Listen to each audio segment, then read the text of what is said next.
Assalamualaikum warahmatullahi wabarakatuh. Kembali lagi dalam pelajaran tematik. Sebelum memulai pelajaran, jangan lupa untuk berdoa dan berdoalah dengan sungguh-sungguh. Indonesia terkenal dengan keanekaragaman budaya yang ada. Salah satu budaya yang harus kita lestarikan adalah permainan tradisional. Salah satunya adalah permainan Bakiak. Bakiak adalah permainan tradisional yang dimainkan secara bersamaan dalam satu kelompok. Permainan Bakiak berasal dari Sumatera Barat, yang disebut terompak gulak, yaitu terompah deret dari papan bertali karet yang panjang. Permainan Bakiak menggunakan sepasang sandal panjang yang alasnya terbuat dari kayu dan selopnya terbuat dari karet ban. Sepasang Bakiak minimal memiliki 3 pasang selop atau dimainkan 3 anak. Permainan Bakiak melatih kekompakan, kerjasama, serta konsentrasi anak karena anak-anak diajarkan untuk berjalan bersama dengan satu pasang sandal secara bersamaan. Selain permainan tradisional, budaya yang harus dilestarikan adalah tari daerah. Salah satu tari daerah adalah tari saman. Tari saman merupakan tarian tradisional Aceh yang diperagakan dengan posisi berbanjar, menghadap penonton. Jumlah penarinya bervariasi. Pada formasi dengan 9 penari, akan tampak formasi sebagai berikut. Penari nomor 5 yang berada tepat di tengah barisan berfungsi sebagai pemimpin. Penari ini bertugas menentukan gerak, level tari, dan syair yang dinyanyikan. Penari nomor 4 dan nomor 6 bertugas membantu pemimpin dalam gerak tari.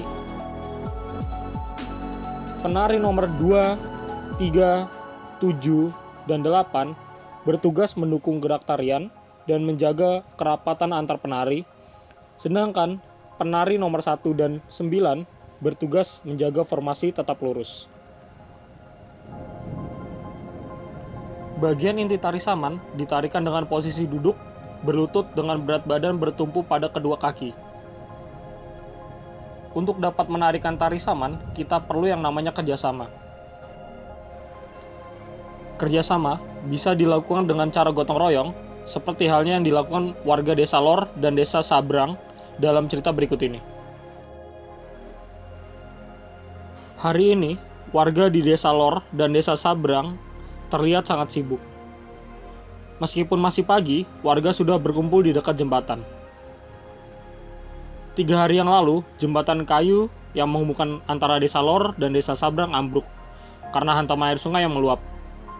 Jembatan tersebut merupakan penghubung 2 desa, yaitu desa Lor dan desa Sabrang.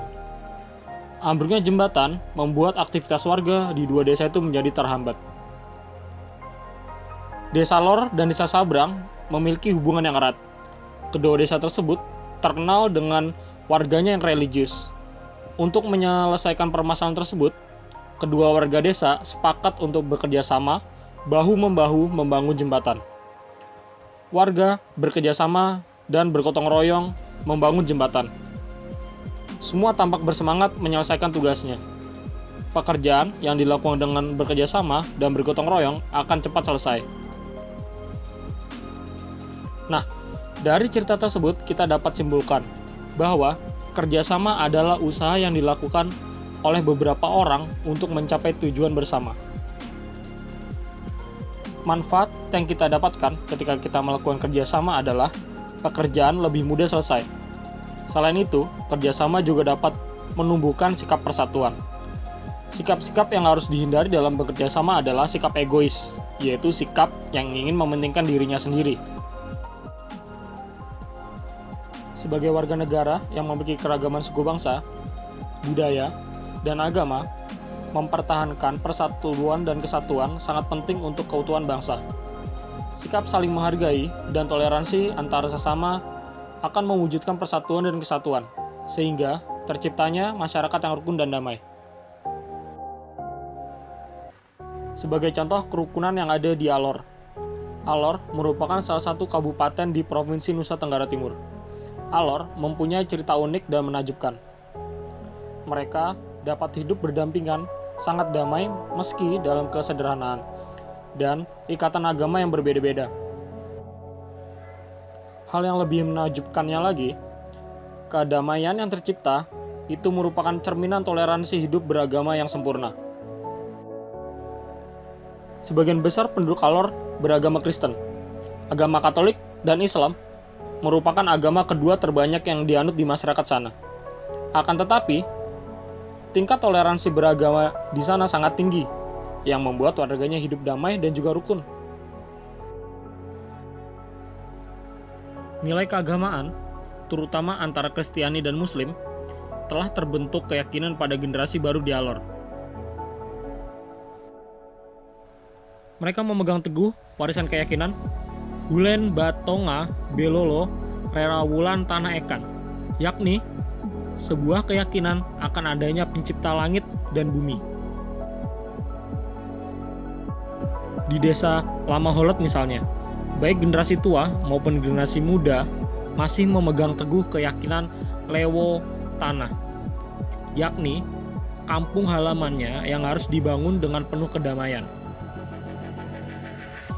Itu dia merupakan prinsip hidup masyarakat Alor, yang dimana mereka memiliki tingkat toleransi yang sangat tinggi antar umat beragama.